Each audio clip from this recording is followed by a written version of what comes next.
আসসালামু আলাইকুম ওয়া রাহমাতুল্লাহি ওয়া বারাকাতুহু। আপনারা সকলেই কেমন আছেন? একটু আওয়াজ দিয়ে বলেন, আপনারা সকলেই কেমন আছেন?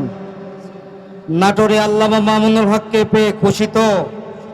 কে কে খুশি আছেন দু হাত তুলে দেখান। লিল্লাহে তাকবীর, লিল্লাহে তাকবীর। হাত নামান। নাহমাদুহু ওয়া নুসাল্লি আলা রাসূলিহিল কারীম, আম্মা বা'দ। কুল ইয়া আইয়ুহাল হাজিরুন রাহিমানি ওয়া রাহিমাকুমুল্লাহ।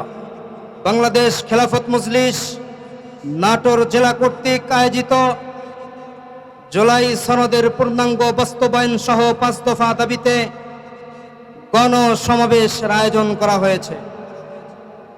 আজকের এই গণসমাবেশে এখানে উপস্থিত আছেন আমাদের কেন্দ্রীয় মেহমান, উপস্থিত আছেন আজকের গণসমাবেশের জনগণের নেতা হাফেজ হযরত মাওলানা রেজাউল করিম নাটোরী সাহেব সহ অনেক উলামায়ে কেরাম, সারে তাজ, বাংলাদেশ খেলাফত মজলিসের নেতৃবৃন্দ। সম্মানিত উপস্থিতি, আমি আপনাদের সামনে মুক্তাসার একটা কথা, আপনাদের সামনে দু একটা কথা উপস্থাপন করছি। এই আল্লামা মামুনুল হক সাহেব এটা একটা আতঙ্ক, বাতিলের আতঙ্ক। কথা কন ঠিক কিনা? আরো জোরে কন ঠিক কিনা? বাংলার জমিনে অনেক ব্যক্তি আছে, অনেক নেতা আছে, অনেক নেতৃবৃন্দ আছে, কিন্তু আল্লামা মামুনুল হক সব ঘরে ঘরে সব জেলায় হয় না। বাংলাদেশে অনলি ওয়ান পিস। কথা কন ঠিক কিনা? মামুনুল হক শুধুমাত্র বাংলাদেশের নেতা নয়, বর্তমান সারা পৃথিবীতে সব বাতিল যারা থরথর করে, যার নামে কাঁপে, তিনার নাম হলো আল্লামা মামুনুল হক। সম্মানিত উপস্থিতি, আল্লাহ কোরআনুল কারীমের মধ্যে ইরশাদ করে জানিয়েছেন যে মুসলিমদেরকে আল্লাহ পাক রব্বুল আলামিন নেতৃত্ব দিবেন, কিন্তু যেমন নেতৃত্ব দিয়েছেন আমাদের পূর্ববর্তী পুরুষদেরকে।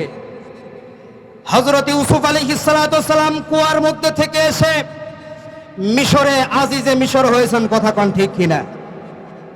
হযরত সুলাইমান পয়গম্বর পুরা রাজত্ব, পুরা বিশ্বকে চালিয়েছেন। কথা কন ঠিক কিনা? হযরত ওমর ফারুক রাদিয়াল্লাহু তাআলা অর্ধ পৃথিবীর খলিফার দায়িত্ব পালন করেছেন। কথা কন ঠিক কিনা?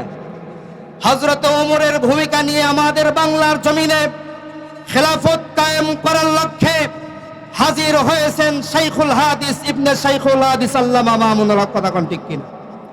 সেদিন জেলখানার মসনদ থেকে, জেলখানার এই পুলিশ ভ্যান থেকে মামুনুল হক শাহাদত আঙ্গুল উঁচা করে সবাইকে উদ্দেশ্য করে বলেছিলেন, তোমরা অপেক্ষা করো, আমি আসতেছি, তোমরা অপেক্ষা করো, আমি আসতেছি। সেদিন আমরা বুঝতে পেরেছিলাম আল্লামা মামুনুল হকের এই ইশারা বাংলার জমিনে শুধুমাত্র জেল থেকে আসার নাম নয়, বাংলার জমিনে রাজপ্রাসাদ কাঁপতে থাকবে এবং ওই রাজনায়ক হবে আল্লামা মামুনুল হক। কথা কন ঠিক কিনা? মুসলমান ভাইরা আমার, সম্মানিত উপস্থিতি, এই জন্য আল্লামা মামুনুল হকের এই বাংলাদেশ খেলাফত মজলিস শুধুমাত্র একক ব্যক্তির সংগঠন নয়, এই সংগঠন পরিচালিত হয় শোরার অধিবেশনে। শোরা সদস্যের মাধ্যমে বাংলাদেশ খেলাফত মজলিস পরিচালিত হয়।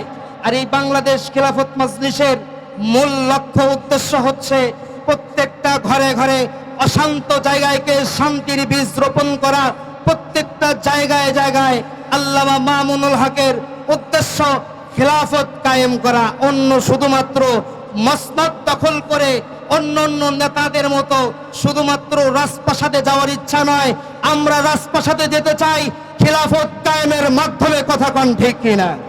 সম্মানিত উপস্থিতি, মামুনুল হক সাহেবের সাথে আমরা আছি তো ইনশাআল্লাহ? আরো জোরে গান আছি তো ইনশাআল্লাহ? আরো জোরে বলেন, আছি তো ইনশাআল্লাহ?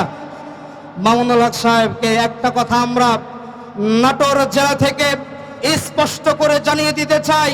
শাইখুল হাদিস আল্লামা মামুনুল হক সাহেব হুজুর, আপনি শুনেন, যেদিন মক্কার কাফের মুশরিকদের অত্যাচারে হযরত মুহাম্মদ সাল্লাল্লাহু আলাইহি ওয়াসাল্লাম মক্কা থেকে হিজরত করে মদিনায় গিয়েছিলেন, আনসার সাহাবীরা বলেছিলেন, ইয়া রাসূলুল্লাহ, আপনি শুধু একা নয়, আপনার পিছনে, আপনার সামনে, আপনার ডাইনে, আপনার বামে আনসার সাহাবীগণ আছে। আমরাও আজকে নাটক থেকে বলে দিতে চাই, আল্লামা মামুনুল হক, আপনি সামনে আগান, আপনার পিছনে, আপনার সামনে, আপনার ডাইনে, আপনার বামে, আপনার পায়ের নিচে, আপনার মাথার উপরে ছায়া দেওয়ার জন্য সর্বক্ষণ আমরা আছি, থাকবো তো ইনশাআল্লাহ। জনগণ ইনশাআল্লাহ থাকবো তো। লিল্লাহি তাকবীর। প্রতীক আছে, আরো জোরে বলেন প্রতীক আছে। কোন সে প্রতীক? আরো জোরে।